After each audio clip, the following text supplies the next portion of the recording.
정의 3.3에 보시면요. 확률 A가 0보다 클 때, 자, 여기 이제 이런 조건을 만족하는 그런 사건 A가 일어났을 때, 사건 B의 조건부 확률이라고 얘기합니다. 지난 시간에도 잠깐 말씀을 드렸는데, 이거는 A가 일어났다는 그런 조건 하에 B가 일어날 확률을 계산해봐라 하는 얘기가 되는 것이고요. B는 사실상 A랑 상관없이 그 전체 샘플 스페이스에서 그 정의된 어떤 그런 이벤트들을 우리가 가지고 있었을 것이죠. 근데 우리가 지금 그 샘플 스페이스를 이 A라는 셋으로 이렇게 제한을 했을 때 B가 그 나타나는 그런 모습이 어떤지 관찰하고 싶은 거예요. 그래가지고 그때 우리가 이 조건부 확률이라고 하는 그런 개념을 도입해가지고 얘를 이렇게 정의해서 그 개념을 다루려고 한다는 것이고요. 보시면 얘가 의미하는 바는 A 영역으로 이렇게 한정을 시켰어요. 전체 샘플 스페이스를. B가 A랑 상관없이 이렇게 발생하는 그런 이벤트들을 이제 그런 사건들을 가지고 있는 경우도 있겠죠. 근데 A랑 공유된 그런 사건들을 가지고 있는 그런 부분들도 가지고 있을 거라는 것이죠. 근데 A를 이렇게 한정시켜 놓고 봤을 때 이 조건부 확률의 의미는 E랑 A랑 같이 속해 있는 그런 사건들의 그 B의 값을 우리가 따져보는 거다 하는 얘기가 되겠습니다. 자, 얘를 이 정의로부터 양자란 PA를 곱하면 PA가 양수는 0보다 크잖아요. 0이 아니니까 이 정의가 의미가 있고요. 그 다음에 그 양단의 PA를 곱하면 이게 이런 하단에 같은 식을 얻을 수 있고요. 저 앞에 나온 정의를 좀 더 확장해서 정리를 해보면 일반적인 사건 A1부터 AN에 대해서 우리가 이 하단에 같은 그런 관계식을 이끌어낼 수 있다 하는 것입니다. 이제 보시면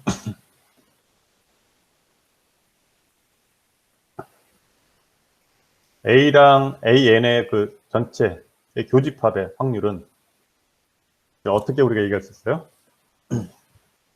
점점점 이 사건을 좁혀 나가야 되는 그런 개념인 거죠. 실제로 우리가 이 세 가지를 본다면 이 세 가지가 동시에 만족하는 이 영역이 이 영역이죠. 그래서 걔가 발생될 확률은 얘를 유도하는 방식은 하단과 같이 정의에 의해서 이렇게 A1이 발생했을 때 A2가 발생될 확률에 대해서 좀 전에 아까 조건부 확률의 그 정의에 따라서 얘를 이렇게 계산할 수 있습니다. 그다음에 그 세 가지 경우에 대해서는 A1하고 A2가 동시에 발생했을 때 A3가 발생될 확률은 요거를 요에서 앞에 정의에 따르면 얘를 라지 Y라고 볼 수 있거든요. 그냥 X라고 봐도면은 상관이 없겠죠. 지금 무슨 얘기를 하고 싶은 거냐면 얘는 그냥 그 심볼이다.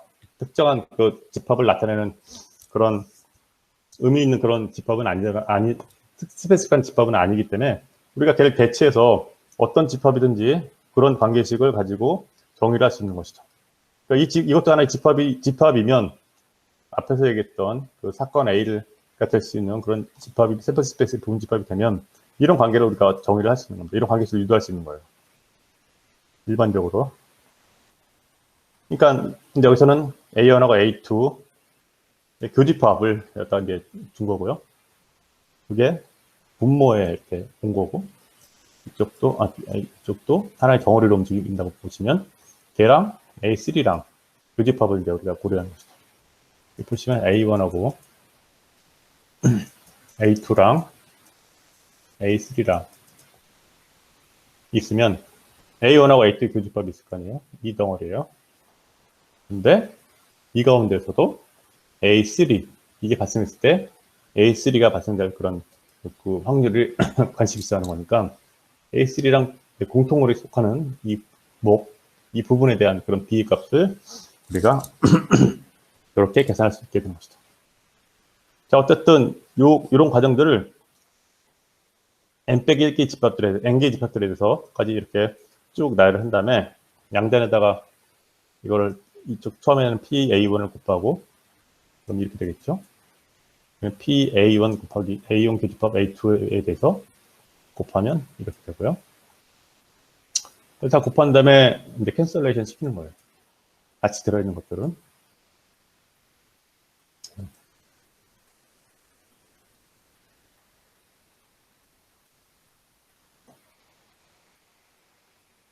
그러면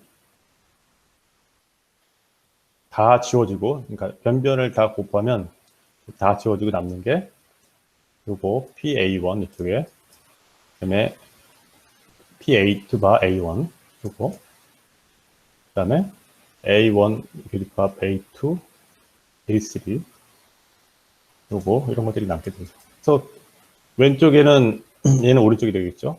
이쪽에 남아있는 텀들이 이제 남게 되고요. 이런 것들. 이게 이렇게 없어지겠죠.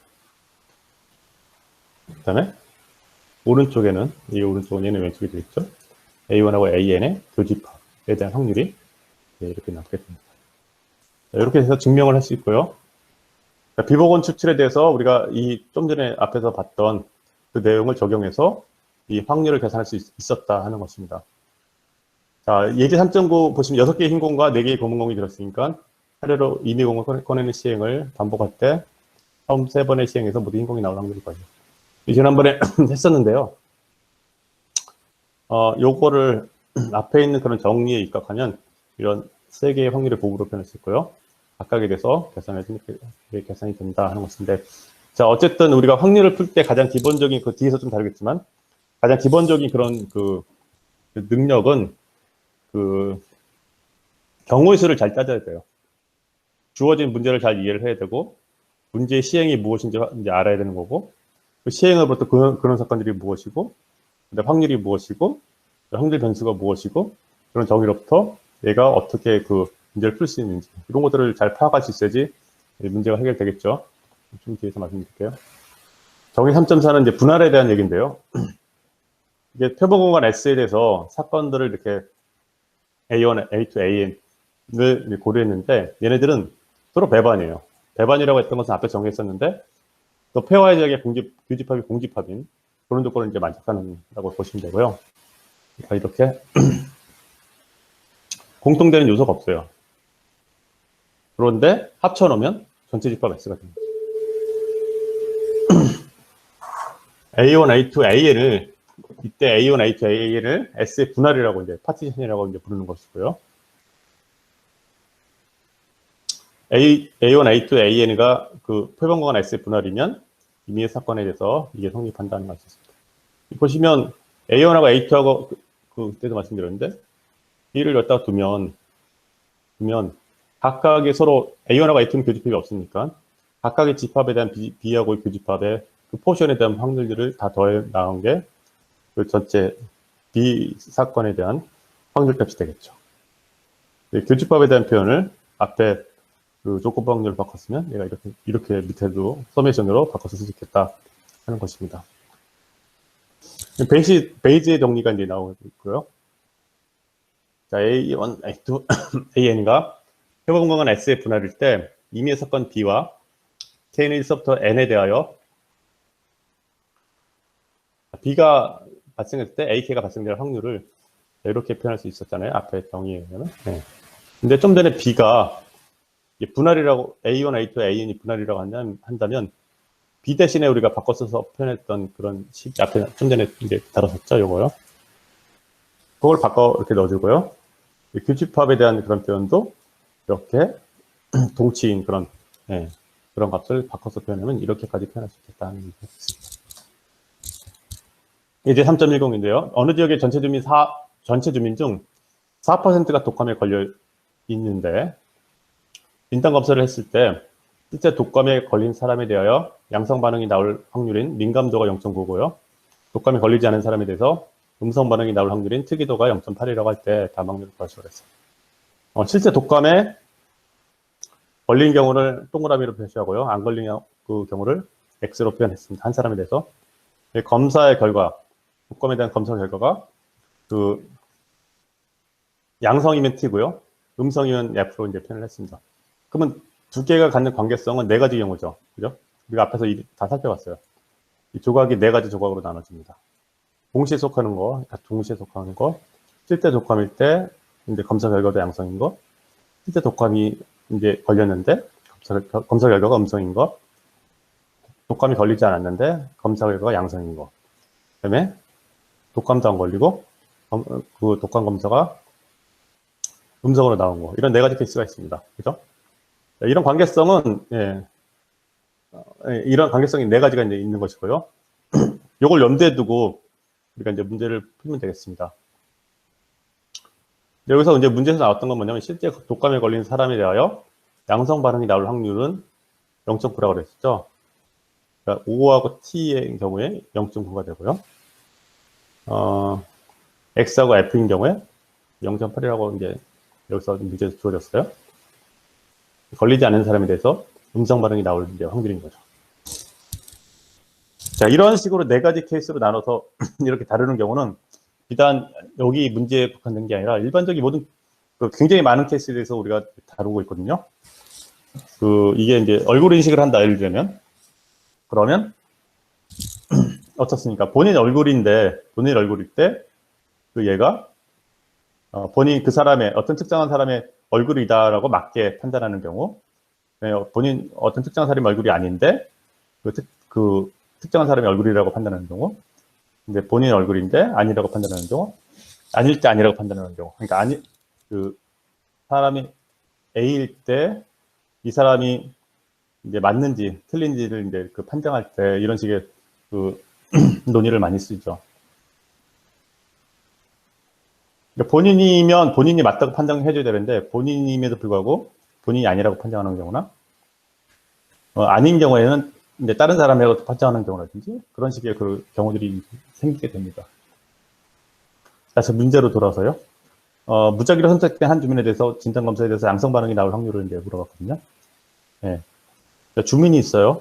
전체 주민이 뭐 얼마가 있겠죠? 땡땡명.